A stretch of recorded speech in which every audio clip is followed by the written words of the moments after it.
छत्तीसगढ़ के high court chief justice Ramesh Sinha और justice विभू दत्ता गुरु की खंडपीठ ने पेंशन देने के नाम पर भ्रष्टाचार के मामले पर सख्त रुख अपनाया है। कोर्ट ने साफ किया है कि सरकारी कर्मियों की ओर से पेंशन रिलीज के नाम पर अवैध धन की मांग और धन का गबन जैसी घटनाएं केवल निजी विवाद नहीं है, बल्कि समाज के लिए गंभीर नकारात्मक प्रभाव पैदा करती हैं। इसलिए ऐसे मामले में समझौते के आधार पर एफआईआर को रद्द नहीं किया जा सकता। बता दें कि दायर मामले में याचिकाकर्ता सरकारी क्लर्क था, जबकि शिकायतकर्ता एक मृतक शिक्षक की विधवा हैं। याचिकाकर्ता और एक अन्य अधिकारी ने शिकायतकर्ता से उसके पति की पेंशन, ग्रेच्युटी और अन्य रिटायरमेंट लाभ जारी कराने के बहाने 2 लाख रुपए की मांग की है और उनके खाते से 2,80,000 रुपए निकाल लिए गए, जबकि पेंशन का मामला अभी तक प्रोसेस नहीं हुआ है। 20 जून 2025 को पुलिस ने याचिकाकर्ता और सह अभियुक्त के खिलाफ एफआईआर दर्ज की है, जबकि अब याचिकाकर्ता ने हाई कोर्ट में विवाद सुलझाने की बात कही है।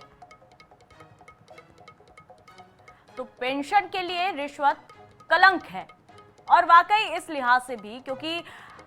जिंदगी भर की मेहनत की कमाई जब कोई व्यक्ति सरकारी सुविधाएं देता है, काम करता है, और उसके बाद जब रिटायरमेंट होती है और जब उन्हें पेंशन मिलना होता है, जब जिस पर उनका खुद खास तौर पर अधिकार है, अब इसके लिए ही अगर उनसे रिश्वत लिया जाए तो वाकई ये बहुत बड़ा सवाल है। पेंशन, ग्रेच्युटी, अन्य रिटायरमेंट लाभ जारी करने के लिए 2 लाख रुपए की मांग की गई थी। और इस पूरे मामले पर ज्यादा जानकारी के लिए सहयोगी पंकज गुप्ते हमारे साथ जुड़े हैं। पंकज, वाकई ये एक बहुत बड़ा सवाल भी है, क्योंकि सरकारी अगर बात करें, सरकारी सेवाएं देते हैं और जब रिटायरमेंट आता है तो एक पेंशन होता है, जिसके चलते वो अपनी बाकी की जो जिंदगी है वो जीते हैं। अब इसके लिए इस तरह से रिश्वत की मांग किया जाना, ये कहाँ तक सही है, और अब इस पूरे मामले को लेकर क्या कुछ नई जानकारी है पंकज?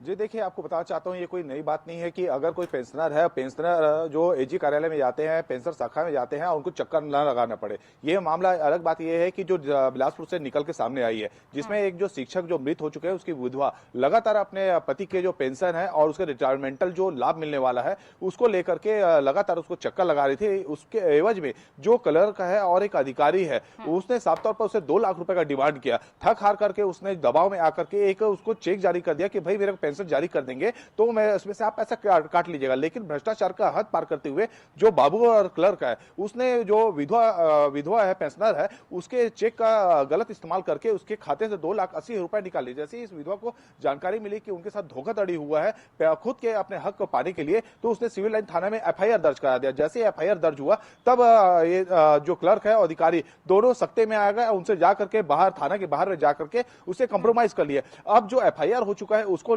एफआईआर की क्वेश्चन है, उसको एफआईआर को निरस्त करने के लिए छत्तीसगढ़ हाईकोर्ट की शरण लिए थे, जहां पर बताया गया कि हमारा यहाँ बाहर में जाकर के जो पेंशनर है उनसे समझौता हो गया। लेकिन हाईकोर्ट ने इसे सख्ती से कहा और बोला है कि साफ तौर पर बोला है कि इस तरीके से अगर आपका निजी झगड़ा है तो इस झगड़े को वहां पर नहीं मान सकते, क्योंकि अगर जो भ्रष्टाचार का मामला होता है जिसमें जो पेंशनर होते हैं और उसके ग्रेजुएटी फंड होता है और रिटायरमेंटल जो लाभ मिलना होता है वो उनका अधिकार होता है। आप बाहर में इसको अगर समझौता कर लेते हैं, जो एफआईआर उसको रद्द नहीं किया जा सकता। अगर इसको रद्द किया जाता है तो नकारात्मक समाज पर प्रभाव पड़ेगा, तो लिहाजा हाईकोर्ट ने इस मामले को उनके याचिका को रद्द कर दिया। लेकिन यह माना जा सकता है कि जो पेंशन रिश्वत का जो मामला आता है, भ्रष्टाचार का मामला आता है और जो मृतक उसकी विधवा से मांगा जा रहा है, एक काफी ज्यादा चिंतनीय है और गंभीर है। तो ये मामला सिर्फ बिलासपुर से नहीं है, बल्कि पूरे प्रदेश में इस तरह का देखा जाता है कि जो पेंशनर है वो काफी ज्यादा परेशान रहते हैं अपने हक की लड़ाई लड़ने के लिए, और ऐसा भी हो जाता है कि उनको 6-6 साल और 1-1 साल 2-2 साल उनको अपने हक का पैसा नहीं मिल पाता है, उनको काफी आर्थिक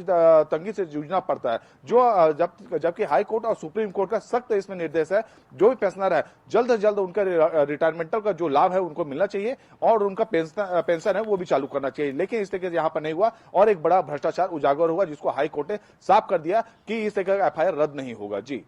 बिल्कुल पंकज जी, और ये कानूनी लड़ाई है और कानून कोई मजाक नहीं है कि अगर आप बाहर जाकर आप सेटलमेंट कर लेते हैं तो ये तो वक्त खराब करने जैसी बात है। और रही बात भ्रष्टाचार की, तो पूरे देश भर में की बात करें या फिर सिर्फ प्रदेश की भी बात कर ले तो ये कोई नया मामला नहीं है। पेंशन को लेकर इस तरह के कई मामले निकलकर सामने आते रहे, हालांकि अब ये फटकार लगी है, तो आगे किस तरह से अब इस पे एक्शन लिया जाएगा ये बड़ी बात है। फिलहाल तमाम जानकारी के लिए बहुत धन्यवाद पंकज।